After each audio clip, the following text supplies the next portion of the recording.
Whatever you do, don't get lost. So sweet. You're going to do a lot of calls. I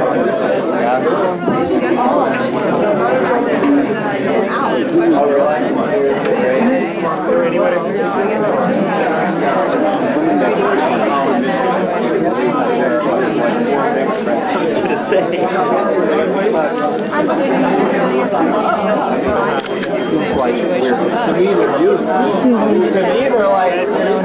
It's going to take time, and there are other issues right now that we can win, like employment discrimination, and that the president, has been the most pro-gay president ever, in our history, and he really stands by us, and because there are certain issues that we don't necessarily see eye to eye on, doesn't mean that we can't be supportive of him.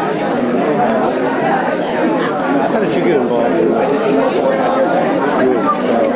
Well, I originally came out publicly on the cover of The Advocate last year in April, and after that I got asked to get involved with them. They were reintroducing the Employment Non-Discrimination Act to Congress, and they asked me to come out to D.C. and be a part of that.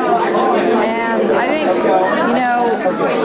when you're in the closet, you don't really realize all the injustices that are happening to gay and lesbian people, and once I came out and saw how, few rights that we have in this country, I couldn't really help but get involved, and the Human Rights Campaign does so many different things for our community on such a broad level that they really are tackling all the issues that I feel are important. So I came to them and wanted to get involved. Hey, Chris.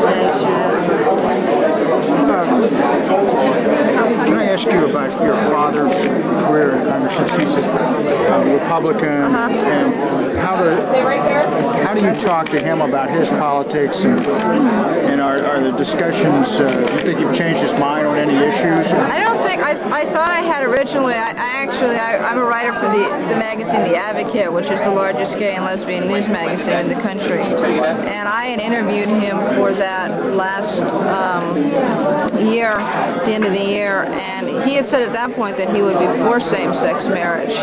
So he's kind of completely done an about-face, and though at that point I thought that I might have been getting through to him on issues like that and job discrimination, at this point I don't know, I really don't know where he's at. I don't know what is his personal feelings and his politics, because growing up with him and, him knowing at the age of 18, when I was 18, coming out to him, he was fine about it and completely supportive, and I think that he's, playing party politics, basically. Have you talked to him about that vote and expressed your displeasure? Nope, I haven't. I mean, the bottom line is that's the way he voted, and at this point I don't think that there's much swaying him, and again, I don't necessarily... For the bill?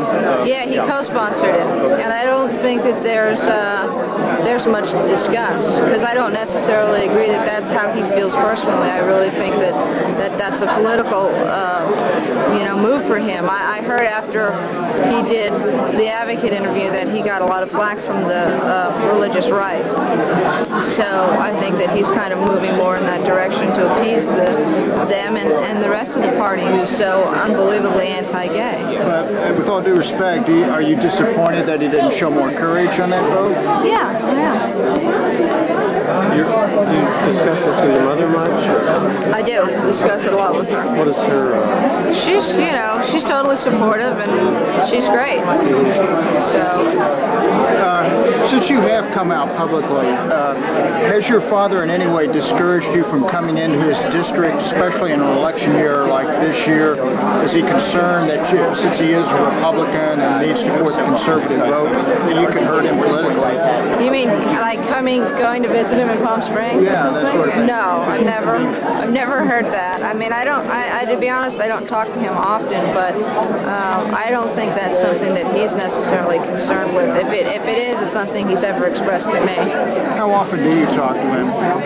I don't know, a couple times a year. Chas will be available when she's finished speaking. She'll be speaking for about 10 minutes or so. Yeah.